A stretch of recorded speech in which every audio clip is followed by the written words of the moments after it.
Afternoon. Hey, thanks for coming out. Appreciate it. Really do.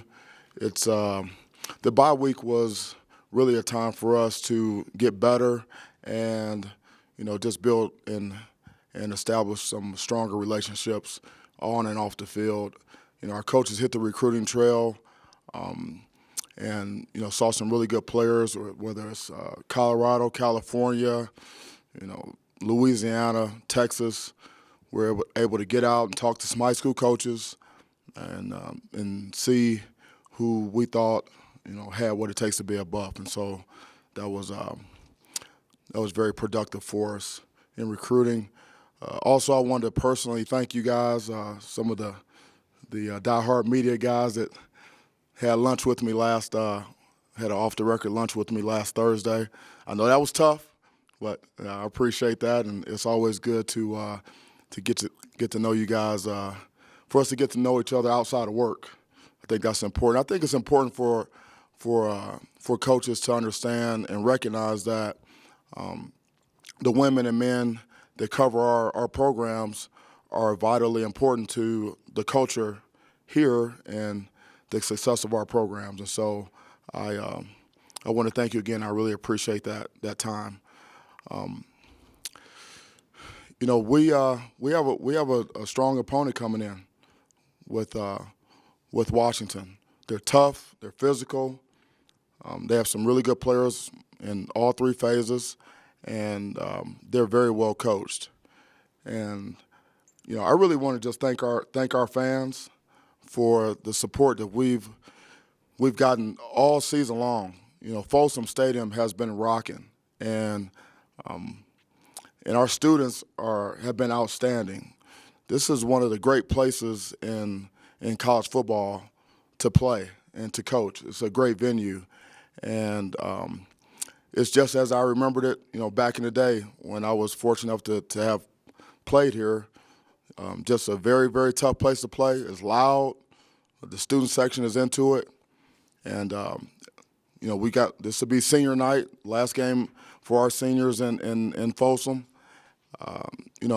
Ralphie, she's going to make her last public appearance on Saturday night, and then Cordell Stewart is going to be in the house, and so we're going to be the 25th anniversary of the catch, and so we're really looking forward to that. Our guys have worked really hard. We've had a good week of practice so far.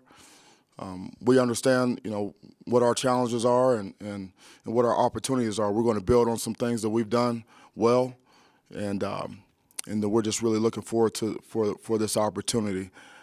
Our guys are really coming together in terms of playing complementary football. Offense, defense, and special teams all working together. We saw that in our last opportunity on the field. We saw that, and so we're going to continue to work and prepare, and we're looking forward to putting our best foot forward in front of our fans and in front of our students in Folsom on Saturday. So with that, I will open it up for questions. So yesterday, Chris Peterson was saying that the one thing that jumps out at him about you guys is that you guys play hard every single game. How important is that for you, for your program to be known for that? Yeah, relentless effort is part of our culture. It's part of it's what we talk about every day, and our foundation on our football team, our program is being best conditioned and playing hard, and that's coming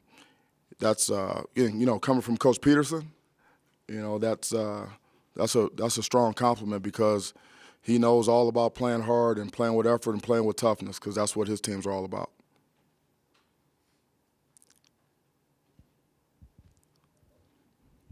Washington has been an elite program in the Pac-12 over the last 4 or 5 years. What kind of measuring stick or barometer is that for you guys to go up against a team like that at this point of the season? Yeah, there's some great teams in the Pac-12, and Coach Peterson, we all know, is one of the outstanding coaches in this country, in this business, college or pro. And Washington is known for playing darn good football. And this year is no different. And so, it's going to be a challenge for us, and we'll be up for it. We're going to prepare for this opportunity. It's you only get so many chances. You only get so many games. And for our seniors, it's winding down, and this last opportunity in Folsom for our guys, for our seniors, it's going to be special.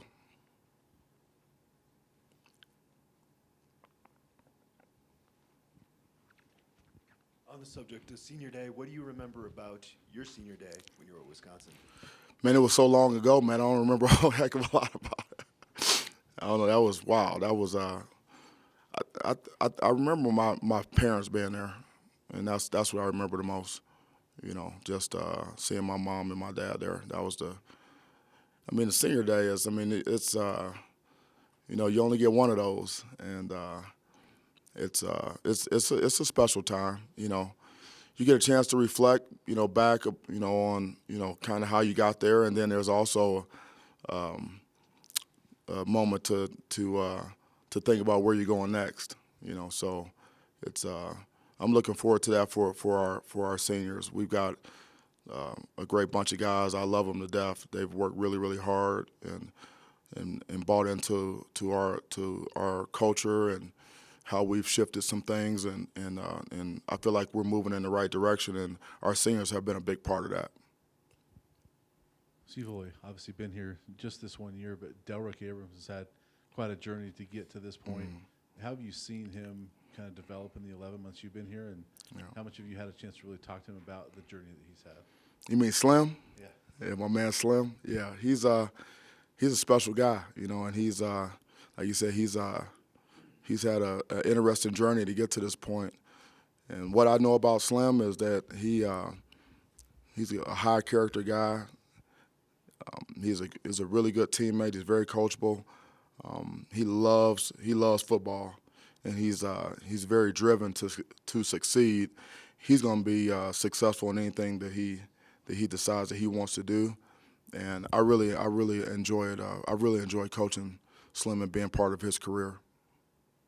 Mel, you've talked about changing the culture, since you got here. Did you see some of that really take hold against Stanford, and then over the last couple of weeks? You had a 5-game losing streak, and then all of a sudden you kind of changed that around. Have you seen that kind of sink in over these last couple of weeks, even more maybe than in previous few?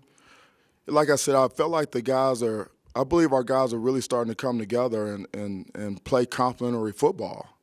And that's what you have to have. That's what you have to be able to do to be successful. You just can't have production on one side of the ball. It's got to be offense, defense, and special teams all working together.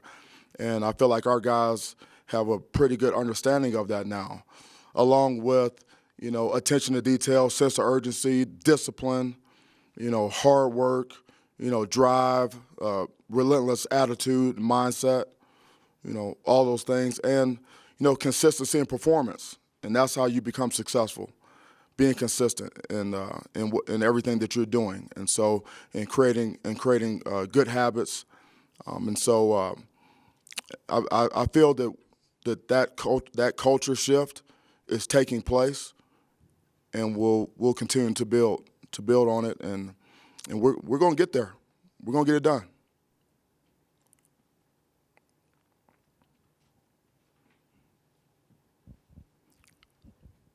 Your defense played its best game, at least on the scoreboard-wise, the last time out. So when you see those guys this week in practice, do you see, I don't know, maybe their chests puffed out a little bit more confidence? How does that performance against Stanford resonate when you guys come back in the practice field and start preparing for Washington?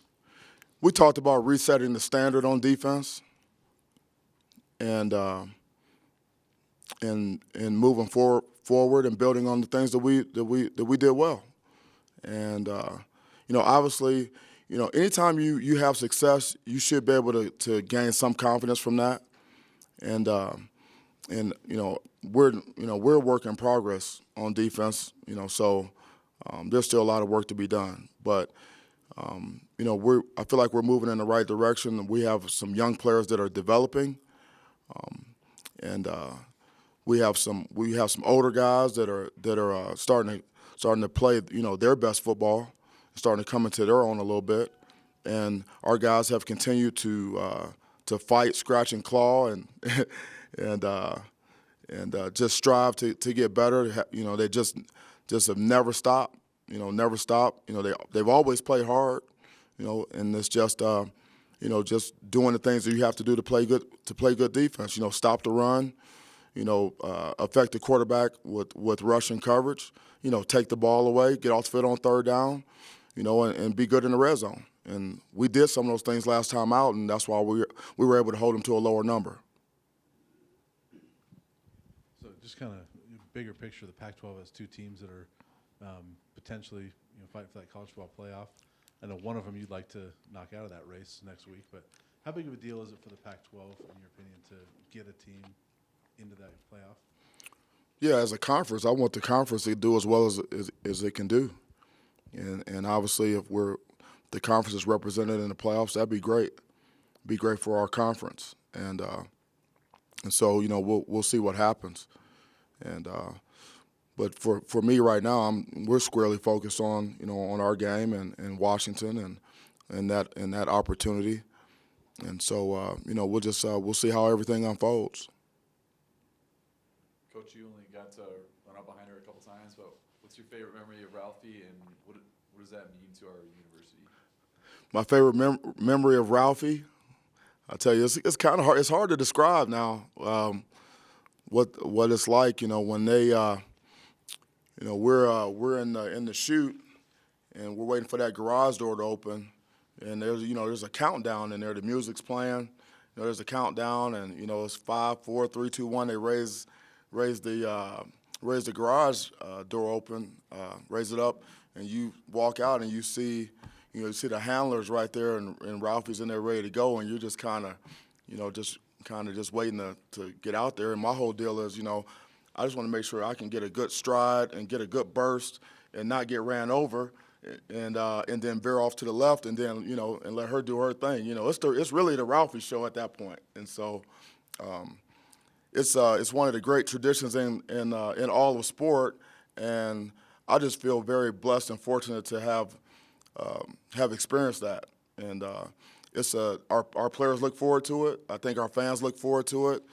It's something that is very unique in sport, and I'm looking forward to doing it again with the next Ralphie. So Stephen, this is his 5th year. He's coming up on his final home game in the Yeah. final 2 games of his career. We've obviously talked a lot this year about Stephen, but I guess when you're the quarterback for better part of 3 years and you've been here 5, your fingerprints are kind of on this program and on this team. When you look at Stephen and just, I guess, his impact on this team, what he's meant to this team, what are your recollections? What do you see? Yeah, well, I've told you guys from day one that I have a lot of respect for Stephen. And as a person and as a player, he's been about, since I've been here and since our staff has been in place, he's been about business. He comes to work every day. He works really hard, and he's shown leadership, and we've seen improvement in him. He's even today. He and I were talking about some of the things that he's been working on, and that Coach Johnson was working with him on, and you can see it in practice. And so, he's a guy that I know what we're going to get. He's going to compete. He's going to give us 100%. He's going to give great effort. He's going to play hard for his teammates. And I just wish I had more time with him. I really do. Anything else for Coach? All right, thank you, Coach. Okay. Thank you, guys.